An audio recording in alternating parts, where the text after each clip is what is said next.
Hello students, in our previous lecture we have discussed conduction and convection for heat transfer topic.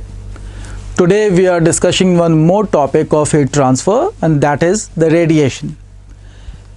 First, have a look on the definition of radiation. Flow of heat from high temperature to low temperature in the form of EM wave without heating the medium in between. Suppose from a hotter body to a colder body, if heat is being transferred in the form of wave, so the medium in between is actually not absorbing heat. So that medium is not getting heated. This is called the radiation. In the previous lecture, I have also told you people that this is the slowest mode of heat transfer. Say this diagram. Incident radiation is there. Here in radiation we are discussing heat in the form of wave. So we will use all terminology that we use in wave. Incident radiation, heat radiation. That incident radiation is some fraction of that. See, this is being reflected, some fraction is absorbed and some fraction is transmitted. Absorbed and transmitted both are refracted. Medium changed, some fraction of that energy is being absorbed, it is not moving, and that which is moving is called transmitted. So these three fractions are from the incident heat radiation. So the respective fractions are called respective powers. See, reflected energy upon incident energy. What is this? This is the fraction of reflected energy. This is called reflectance or reflective power. In the same way, absorbed energy upon incident fraction of absorbed, this we will call absorptance or absorptive power, and transmitted energy upon incident energy, again fraction of the transmitted energy, is transmittance or transmissive power. This R, A and T, when you will add them, obviously addition of all the fraction will give you 1. So this is the result. We will discuss heat transfer in radiation in these three ways: reflection, absorption, transmission, and R plus A plus T, the addition of all the powers is 1. Now we will discuss the definition of black body. It is a very important definition as far as radiation is concerned. What is a black body? It absorbs all the incident thermal radiations. Whatever radiation will be incident on it will be absorbed by it. So basically it does not reflect. So we can say that a black body is a very poor reflector, as well as it is a very good radiator. Absorption is of high percentage there, so radiation will also be of very high percentage. And for ideal, for perfectly black body, we say that absorption is 100% and radiation is also 100%, so there is no reflection.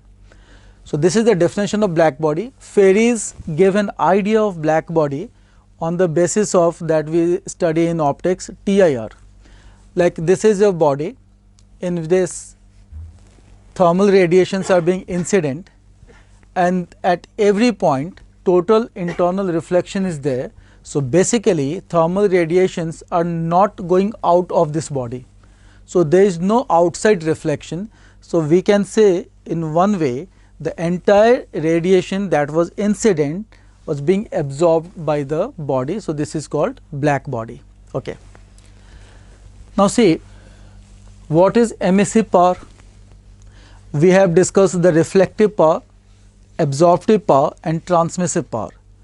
Now what is emissive power? Emissive power is energy of thermal radiations. Important thing, we will discuss the emissive power when radiation is taking place.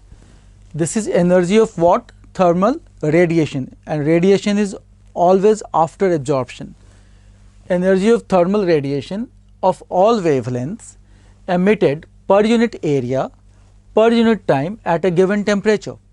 So suppose for a body temperature is constant, okay? Temperature is constant and the body is radiating heat, right? So what is the emissive power for this body? Whenever there is a radiation, there will be an emissive power. What is the emissive power? emissive power is the power of radiation. Energy of radiation per unit time, energy per time is power per unit area. Thermal radiation's power per unit area at a given temperature, that is called emissive power. On the basis of this emissive power, we have a law here, Kirchhoff's law.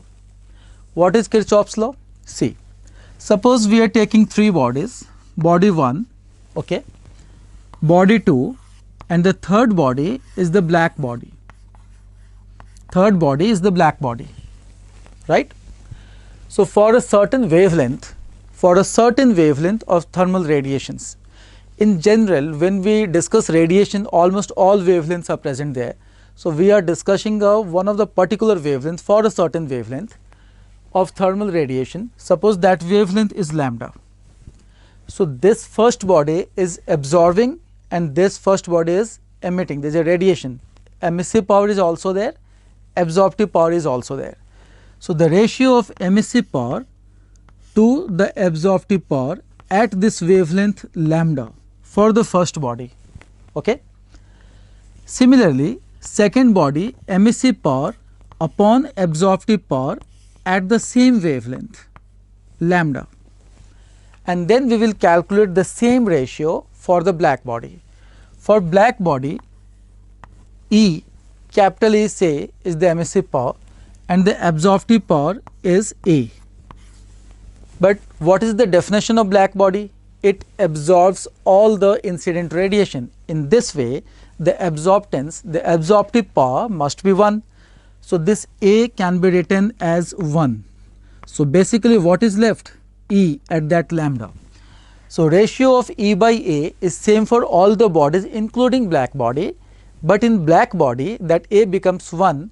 So, we can say that, see here now, ratio of emissive to absorptive power remains constant for all the bodies and is equal to emissive power of the black body for the same wavelength. Basically, it is equal to the ratio emissive to absorptive for the black body also, but for black body absorptive power becomes 1. So, we say that for a non-black body E by A is equal to E of the black body. This is Kirchhoff's law. Next law of discussion in radiation is the Stephen's law. Stephen's law is a very interesting law.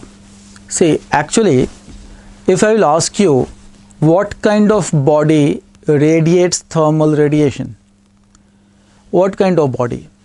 The answer is in Stephen's law. Stephen actually said any body having a temperature greater than 0 Kelvin. If your temperature is 0 Kelvin, then only you will not radiate heat. If temperature is greater than 0 Kelvin, you will radiate thermal radiation. So, any body having a temperature greater than 0 Kelvin will radiate thermal radiation. So, most of the bodies fall in this category. Okay. So, why we do not, like I am right now radiating thermal radiation, but they are not visible for obvious reason. They are not falling in the visible range. The wavelength is not in the visible range. This visible range or non-visible range, that we will discuss in Wien's displacement law. So, see, Stephen said, suppose there is a body, see this is the body and its body's temperature is T, and that is greater than 0 Kelvin, means this body will radiate heat. So, what is the rate of radiation? Thermal energy radiated per unit time, that is the rate, per unit area is directly proportional to the fourth power of the absolute temperature. So, thermal energy per unit time per unit area, energy by time is the thermal power, per unit area is proportional to T4. Do not forget, this law Stephens gave for a black body. So, this is fourth power of the absolute temperature of a black body. This law is for black body. What if body is not black? First, we will introduce a proportionality constant here. It is called the Stephen's constant. This is the respective value for that. So, for black body, thermal radiation, the rate of thermal radiation is sigma area of that body into T4. T is the absolute temperature. If body is not black, then what you will do, you will write P is E sigma A T4. What is E? E is called emissivity. A is called emissivity. It is simply a fraction. Suppose body is not black, it means it is not absorbing the entire incident radiation. So, fraction of that radiation is being absorbed. So, that fraction it will be emitted also. So, emission is also not, radiation is also not 100%. So, if body is not black, you will introduce a coefficient as a fraction, and that fraction is called emissivity.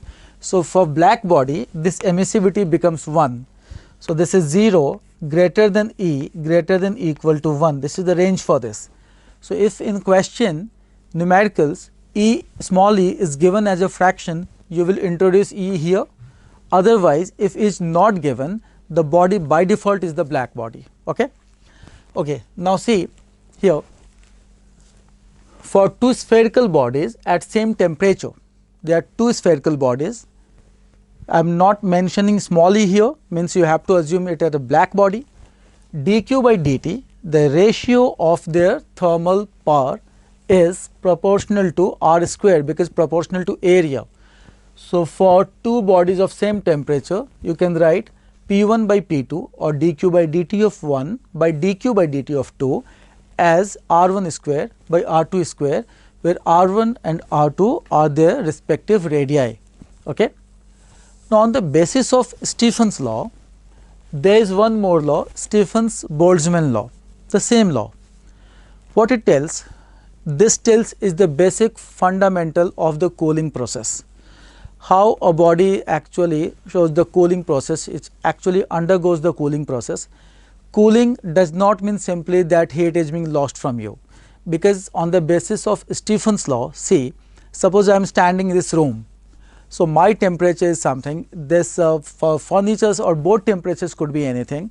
So, board is also not at 0 Kelvin, remember, I am also not at 0 Kelvin.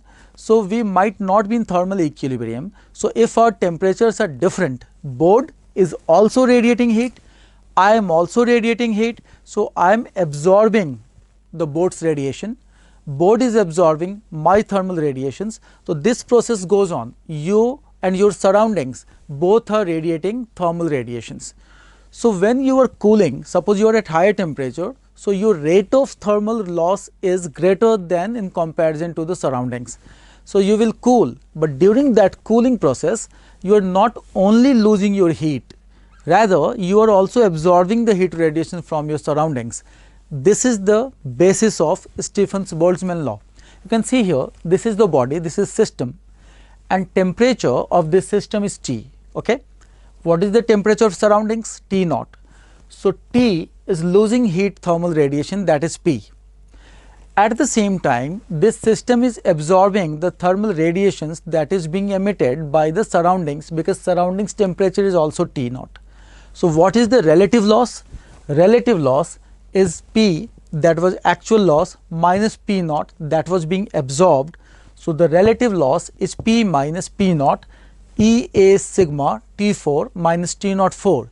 So, as a bottom line, we can say that cooling process is not due to loss of thermal radiation, rather this is due to relative loss of thermal radiation. Relative loss means we are losing also, gaining also, but rate of losing is greater as compared to the rate of absorbing.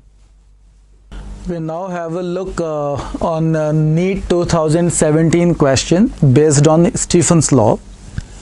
This question says there is a spherical black body, okay, and its radius you can see in the question is 12 centimeter, and it radiates 450 watt power at 500 Kelvin.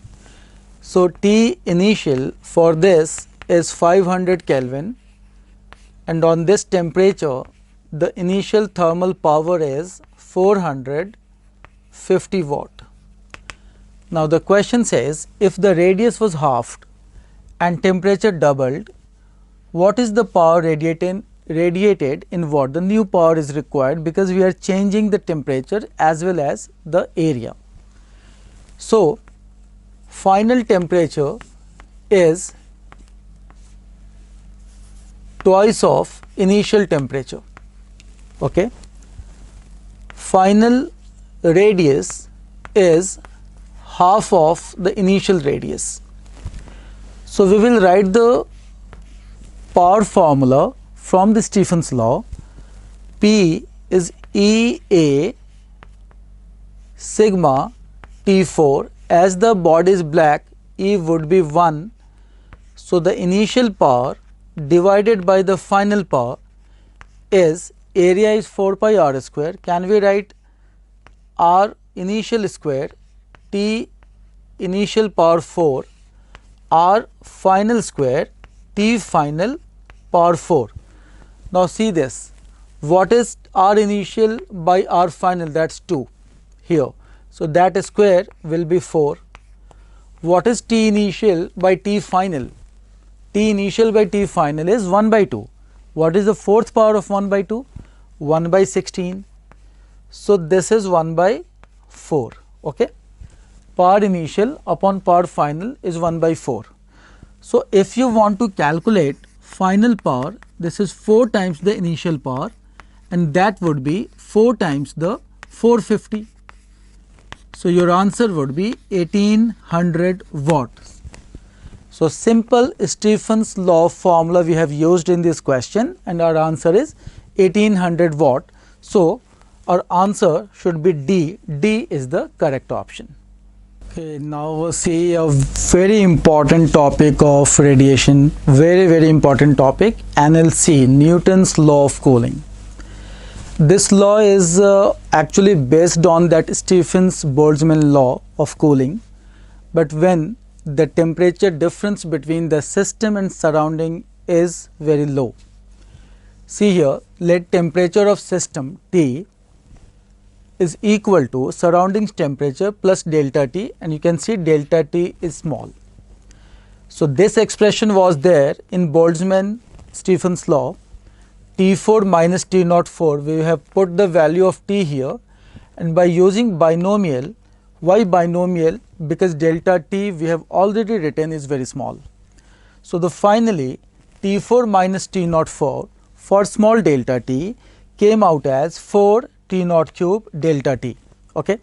Now if this expression we will put in the Stephen's Boltzmann law here, and what was delta P? Rate of thermal radiation, that is dq by dt, and what is q here? Mass into specific heat into change in temperature. So ms dt by dt, this right hand side by putting that value. From here dt by dt you can see is proportional to delta T, because this entire thing is a constant. Okay. So dt by dt is minus kt minus T naught. The minus is actually indicating the temperature fall. Minus does not have any less than 0 concept here. It's not numerically negative, it is only indicating the cooling process, that temperature fall is there.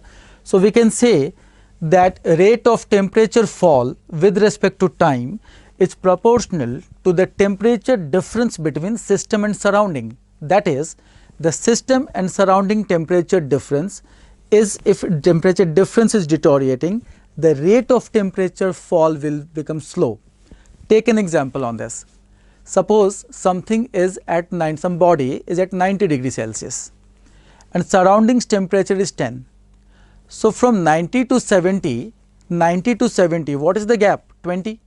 If that 20 degree fall has taken in 10 minutes. So from again 70 to 50, see that fall is again 20. But since 70 to 50 is closer to the surrounding temperature, it will be slower. So time will be greater than 10. What I am trying to explain you, according to Newton's law of cooling, the temperature fall is not uniform. It becomes more slow when the temperature of system is getting closer to the surroundings value. Okay. Now there is some graph asked on Newton's law of cooling. Do remember, graphical questions are very important, frequent, and these are guess questions from this topic. So graphs are always plotted on the basis of equations to see what kind of equations are there. Suppose if temperature of a body falls from T1 to T2, So by integrating this box, this differential equation, we get ln T2 minus T0. T0 is the surrounding temperature and temperature is falling from T1 to T2. Obviously T2 is lesser value. So this T2 minus T0 can be termed as the final temperature difference, delta Tf. T1 minus T0 is the initial temperature difference, delta Ti, and when you will remove log, the RHS will go to the exponent of the exponential function E. So this is the formula. From this formula, or Tf can written by this also, because what was delta Tf? T2 minus T0. So T2 is equal to T0 plus this. So temperature time equation is exponentially decreasing function. So according to Newton, temperature falls exponentially. This is the graph. You can see at this value, at O, T is 0. T is 0 means initial. Initially, if I will put T0 here, this e raised to power 0 will be 1, T0 cancelled, and T2 is T1. So the temperature is actually is T1 at T equal to 0. When it falls and when I will put T as infinity means this exponential function e raised to power minus infinity, that will be 0, and the final temperature will be T0. So when T0 is achieved, when the temperature system's temperature is becoming equal to that of surroundings after infinite time. So that's why these two are parallel, because parallel lines meet at infinity. T0. This is called cooling curve, very important graph for Newton's law of cooling. Do remember this graph and don't match these two lines, because according to Newton, temperature of system becomes equal to temperature of surrounding after infinite time. Next graph in Newton's law of cooling is log of final temperature difference graph. See, this was the equation in terms of log. ln final delta Tf is minus kT delta Ti. This is also ln, but this was constant. We can write ln here. I was not writing that because that was constant. Okay. So this is y is equal to minus mx plus c. If you can see, if I will take this on y, minus mx plus c graph, and that graph will look like this. In this graph, coefficient of t, coefficient of x axis will be the slope. Coefficient of x axis is t here, that is k. Slope is obviously negative, theta is greater than 90. But this slope, in the derivation of Newton's law of cooling, if you will see, this k has a specific heat in the denominator. So whenever log of temperature graph is plotted in NLC, slope of that graph is inversely proportional to the specific heat. Higher specific heat, lower slope is there. Okay. One more formula for objective questions. If temperature falls from T1 to T2, Newton's law of cooling we have discussed in differential and integration form. We can also use one formula for objective questions. See, rate of fall, T1 minus T2 is the temperature difference by T. This is called rate of fall, is some constant.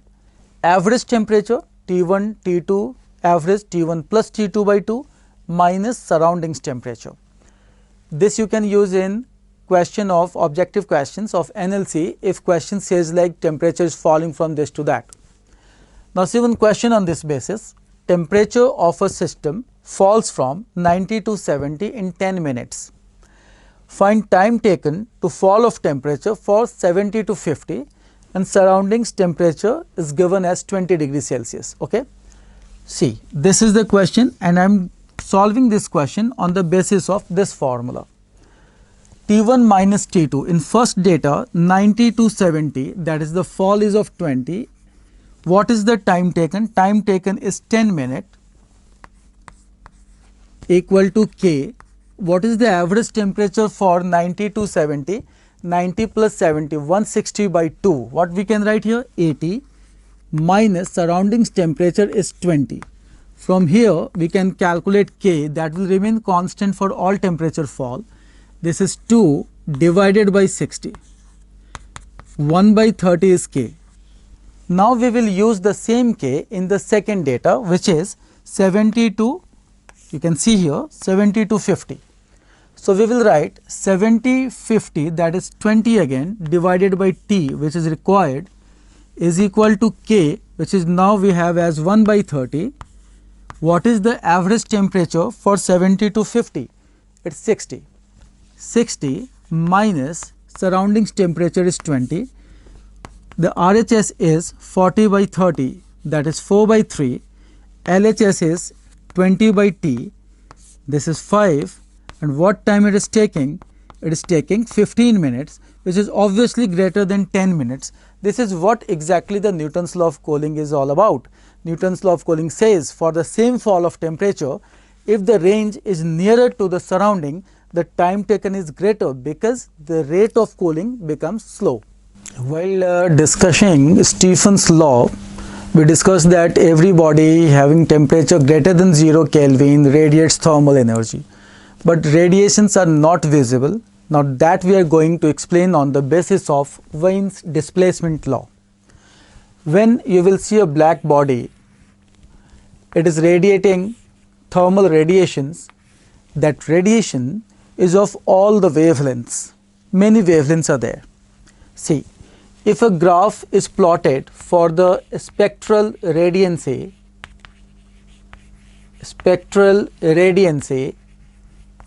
with wavelength, this axis is wavelength, this axis is spectral radiancy. So we see that for different wavelengths, the intensity, the spectral radiancy is different. So we will consider at temperature T1, suppose the body's temperature initially is T1, at temperature T1, the spectral radiancy is maximum for wavelength lambda m. This is 1 for first temperature. Now we are increasing the temperature, also temperature you are increasing, energy will be increased. Now the maximum spectral radiancy is at lambda m2. So lambda m2 becomes lesser than lambda m1. So the law states that wavelength corresponding to the maximum spectral radiancy is inversely proportional to temperature. Lambda m into T is constant, and this constant is called Wien's constant, which is 2.88 into 10 raised to power 6. On the basis of this Wien's law, we will discuss a question that was asked on AIPMT 2016. There is a black body and its temperature is 5760. So if temperature is 5760, lambda m into 5760, that will be Wien's constant 2.88 into 10 raised to power 6. Okay. Now from here, if you will calculate lambda m, see this is given nanometer Kelvin. Nanometer Kelvin means nanometer in wavelength you will find in nanometer. From here lambda L will be almost 500 nanometer. And according to Wien's explanation, lambda m means what? This is the wavelength corresponding to the maximum spectral radiancy. So in the question you see U1 is at 250. U2 is 500, U2 is at 500, so U2 is the maximum spectral radiancy, maximum energy. So obviously U2 is greater than U1. So what option will be correct here? Option D. Whatever energy, whatever wavelength you are getting by Wien's is corresponding to the maximum spectral radiancy. Next point is Rayleigh analysis. That is for higher wavelength, Rayleigh said that E lambda is, that is the spectral intensity of the radiations. This E lambda is 2 pi CKT by lambda 4, 2 pi CKT by lambda 4, and Wien's said that lambda m is inversely proportional to T. So E lambda proportional to T raised to power 5. That graph we plotted, this E lambda lambda. So E lambda is proportional to T raised to power 5. Lambda m is inversely proportional to T, and area under the graph, suppose this was the curve at some temperature. So, when we will write area for this graph, that will be integration of E lambda d lambda. So, you can see E lambda is proportional to t raised to power 5 and d lambda is inversely proportional to 1 by t. So, we can say area under the graph is proportional to t raised to power 4. Okay, so, this was the Rayleigh analysis, but you do remember one thing, Rayleigh analysis was for higher wavelength also. So, this is partially true.